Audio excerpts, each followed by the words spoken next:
horror, history, and Cyclopses. That's what we're going to be talking about today.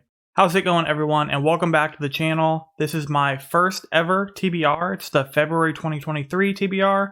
So I've got some horror here, I've got some history, and I also have a book that includes a Cyclops, supposedly. So this should be a pretty fun TBR for February. But before I get into it, I want to make a quick note here and just say that I plan on doing TBRs monthly in the future rather than quarterly or yearly like I've seen some booktubers do. I feel like if I do it monthly, there's a better chance that I'll actually finish the books that I plan on reading. If I do it longer than that, I think that when I actually get to certain books, I'm not going to be in the mood to read them anymore.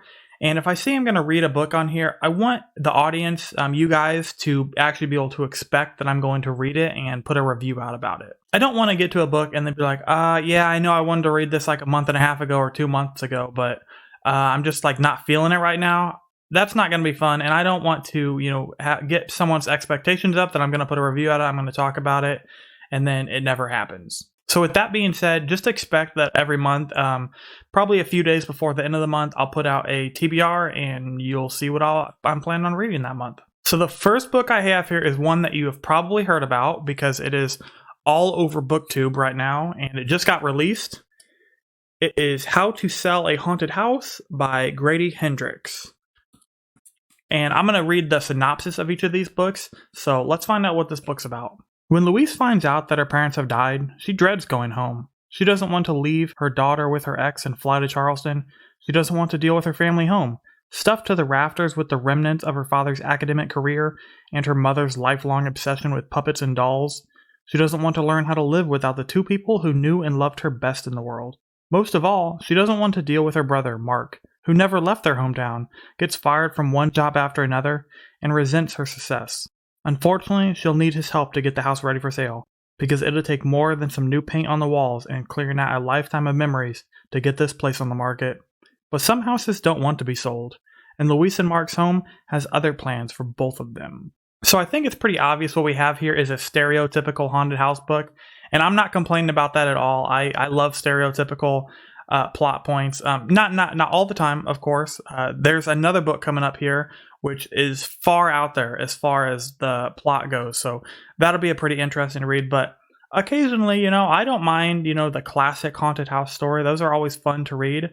But I think Grady Hendrix is going to put his own spin on it. So I'm excited to see what he has in store for us. And when I actually went to pick up this book, I can never just go into a bookstore and buy a book and leave. I always have to browse a little bit.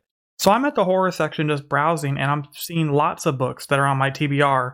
I'm thinking, oh yeah, that's another one I should pick up pretty soon. That looks interesting. And then I'm realizing that they're all from Grady Hendrix, or most of them were. For example, he's got a book called The Final Girl Support Group, which I want to read. He's got My Best Friend's Exorcism, which looks pretty interesting. And then he's also got a IKEA horror story. It's called Horror Store, literally. And yeah, it's basically about a haunted IKEA. It's a very fun read, and I actually read that a year or two ago. It's actually back here on my bookshelf. I read that a year or two ago, and I had no idea that it was actually by Grady Hendrix. I didn't actually realize how many books he had put out until I had picked this one up. So I hope no one yells at me and says, how dare you say he's the next Stephen King? He's not anywhere close to Stephen King's level or anything like that. I'm not saying that he's as good as Stephen King. I can't really compare. I've only read one book from him, as far as I know, which is Horror Store. But as far as the amount of books he's putting out and how many are actually on the horror shelf, at least at my local Barnes & Noble, the only other person I can really compare him to is Stephen King. Anyway, so yeah, that is How to Sell a Haunted House by Grady Hendrix. Excited to read it. All of these books are going to have reviews coming out as I read them. I'm also going to be reading them in the order I put them out.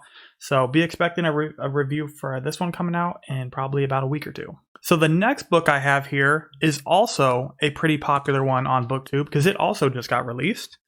And it is Such Sharp Teeth by Rachel Harrison. So let's find out what this one's about. Rory Morris isn't thrilled to be moving back to her hometown, even if it's only temporary. There are bad memories there, but her twin sister Scarlett is pregnant, estranged from the baby's father, and needs support, so Rory returns to the place she thought she'd put in her rear view. After a night out at the bar where she runs into Ian, an old almost flame, she hits a large animal with her car, and when she gets out to investigate, she's attacked. Rory survives, miraculously, but life begins to look and feel different. She's unnaturally strong, with an aversion to silver, and suddenly the moon has her in its thrall. She's changed into someone else, something else, maybe even a monster. But does that mean she's putting those close to her in danger? Or is embracing the wildness inside her the key to acceptance? This dark comedic love story is a brilliantly layered portrait of trauma, rage, and vulnerability. Alright, so I'm new to BookTube. You've probably figured it out. This is, I think, going to be my 8th video so far. Well, I can tell you that this book is not my typical read. I don't think I have ever read a love story before.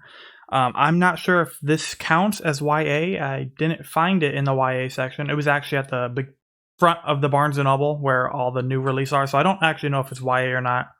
But, you know, this isn't my typical read. I mean, it's got a pink cover. It's supposed to be a comedic love story. I don't know why I'm so attracted to this book, though. I skipped it the first time I saw it, and then I actually went back to buy it. But, I mean, it seems pretty fun, and, like, I don't think it's going to be like Twilight. I just hope it's not going to be like Twilight, and I don't think it is. Based on, like, the synopsis, it does seem a little bit like Twilight, but for some reason, I don't think it's going to be like that. So I'm hoping I really enjoy this. I don't think I've actually ever read anything by Rachel Harrison before. Maybe if I like this, I will read some stuff in the future, but book review coming soon, so we'll see how that goes. Alright, so the third book I have here on my TBR is not horror at all. In fact, it is completely different.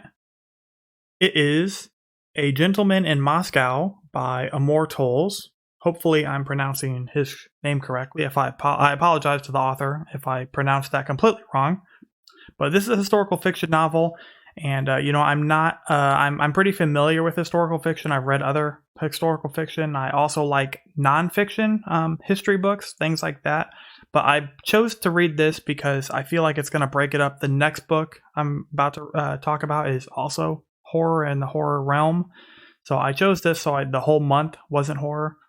But let's read the synopsis and let's find out what this is really about. When in 1922, 30-year-old Alexander Rostov is deemed an unrepentant aristocrat by the Bolshevik tribunal, he is sentenced to house arrest in the Metropole, a grand hotel near the Kremlin.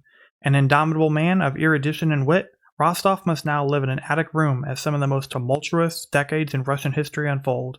Unexpectedly, the Count's reduced circumstances provide him an entry into the world of emotional discovery as he forges friendships with the hotel's denizens.